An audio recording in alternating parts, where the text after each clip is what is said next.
প্রিয় দর্শক আসসালামু আলাইকুম। বরাবরের মতো আবারও চলে আসলাম নতুন একটি রেসিপি নিয়ে। আজকের রেসিপিটি কিন্তু অনেক সুন্দর, খেতে কিন্তু দারুণ মজা। আর এভাবে রান্না করলে তো কোনো কথাই নেই। পুঁইশাকের ফল রান্না করব আজকে। অনেকে কিন্তু এই পুঁইশাকের ফলটা আমরা খেতে জানি না এটা কিভাবে খেতে হয়। অনেকে জায়গায় কিন্তু এটা শুধু ভেজে খায়। তো এটা কিন্তু ভেজে ছাড়া রান্না করলে যে এতটা মজা লাগে, যখন রান্না করে খাবেন তখন বুঝতে পারবেন যে আসলে এতদিন শুধু ভেজেই খেয়েছি, কিন্তু এর স্বাদটা যে এতটা মজা আর খেতে যে এতটা ভালো লাগে, আপনারা এর একটু তরকারি হলে আপনি এক প্লেট ভাত কিন্তু অনায়াসে খেয়ে নিতে পারবেন। এটা এত মজার একটি রেসিপি। তো রেসিপিটি ভালো লেগে থাকলে একটি লাইক কমেন্ট শেয়ার করে পাশে থাকবেন। তো দেখুন আমি এখানে কিছু পেঁয়াজ কুচি নিয়ে নিয়েছি। আর এই রান্নাটা কিন্তু কোনো বাটা মশলা দিয়ে করা যাবে না, এটা কিন্তু এইভাবেই রান্না করতে হবে। তো আমি এখানে কিছু পেঁয়াজ আর রসুন কুচি করে নিলাম। তো বড় সাইজের, এখানে বড় যে রসুন আছে তার একটি রসুন দিয়েছি বড় সাইজের, আর এখানে 4 থেকে 5টা পেঁয়াজ কুচি করে দিয়েছি। আর মরিচের পরিমাণটা আপনারা আপনাদের পছন্দ মতো দিবেন।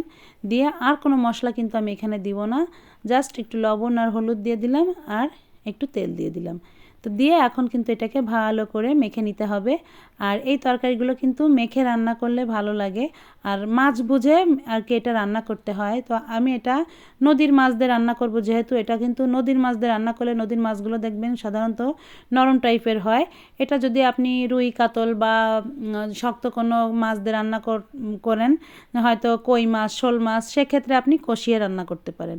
এই যে যে ঝাল পেঁয়াজটা আমি এখানে দিয়েছি, এই ঝাল পেঁয়াজটা তেলের উপরে একটু ভেজে তারপরে কিন্তু মাছটাকে কষিয়ে তারপরে রান্না করতে পারবেন, সেটাও কিন্তু খেতে ভালো লাগবে, স্বাদ কিন্তু একই আসবে।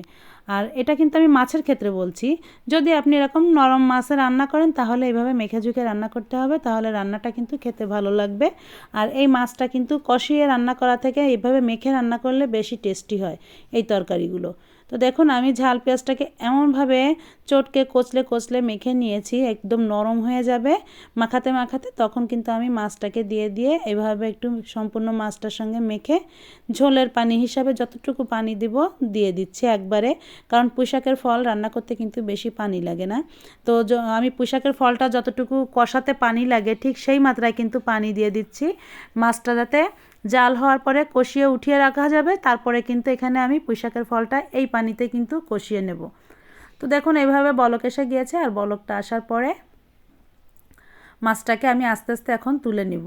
আর এই মাছটাকে এইভাবে তুলে নিতে হবে, কারণ এসব মাছ দেওয়ার পরে একসঙ্গে কিন্তু পুঁইশাকের ফল দিয়ে রান্না করা যায় না, তাহলে মাছগুলো ভেঙে যায়। আর এটা যেহেতু নদীর মাছ, এটা কিন্তু নদীর তেড়ে মাছ, মাছটা কিন্তু মিষ্টি মাছ, আর খেতে কিন্তু মাছটা অনেক স্বাদ।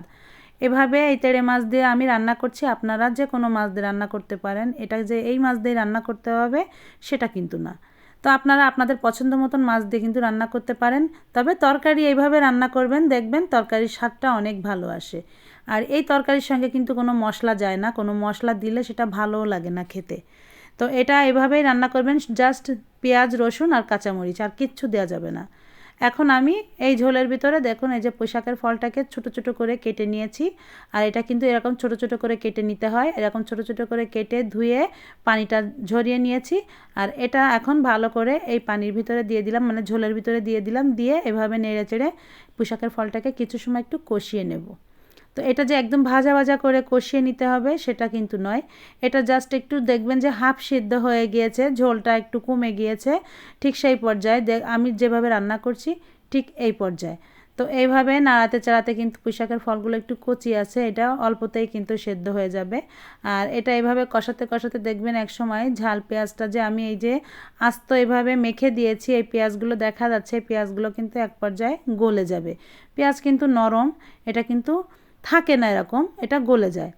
তো দেখছেন তো আমি এই যে যতটুকু কষিয়ে নিয়েছি আর কিন্তু কষাবো না, এই অবস্থায় একটু পানি দিয়ে দেব, কারণ পুঁইশাকের ফলটা কিন্তু নরম হয়ে থাকে, বেশি সময় রান্না করতে সময় লাগে না। আর যতটুকু পানি দিয়েছি এটাতেই হয়ে যাবে। আর এই পানিটা দেওয়ার পরে চুলায় মানে এই ঝোলটা যখন বলক এসে যাবে, তারপরে রান্না করতে কিন্তু বেশি সময়টা লাগবে না, এসব তরকারিগুলো রান্না করতে বেশি সময় লাগে না।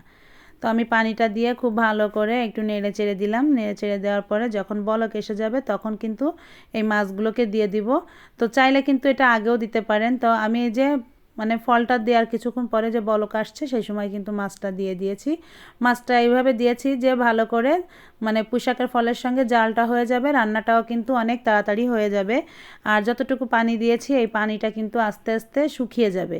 আর এই পুঁইশাকের ফল রান্না করতে মানে কি বলবো, মানে বেশি ঝোল রাখতে হয় না, এটাকে একদম চচ্চড়ি টাইপের করে ফেলবো। আর এই চচ্চড়ি টাইপের না করলে কিন্তু এটা ঝোল থাকলে খেতেও ভালো লাগবে না। তো পুঁইশাকের ফলটা যখন রান্না করবেন তো এভাবেই রান্না করার চেষ্টা করবেন, কারণ এটাতে কিন্তু ঝোল আসলে হয় না, এটা ঝোল খেতেও ভালো লাগে না।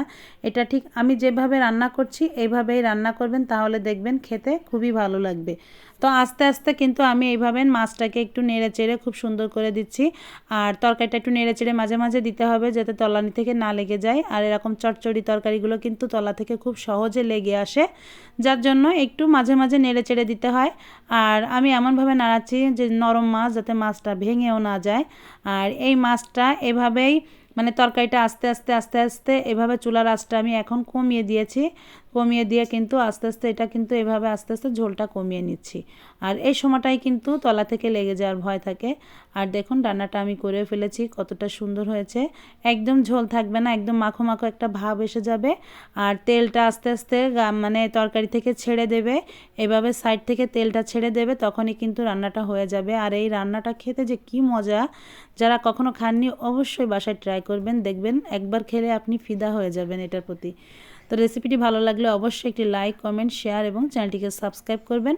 পাশে থাকা বেল আইকনটি ক্লিক করবেন যাতে আপনি আমার নতুন ভিডিওর নোটিফিকেশন সবার আগে পেয়ে যান। তো সবাই ভালো থাকবেন, সুস্থ থাকবেন। আল্লাহ হাফেজ।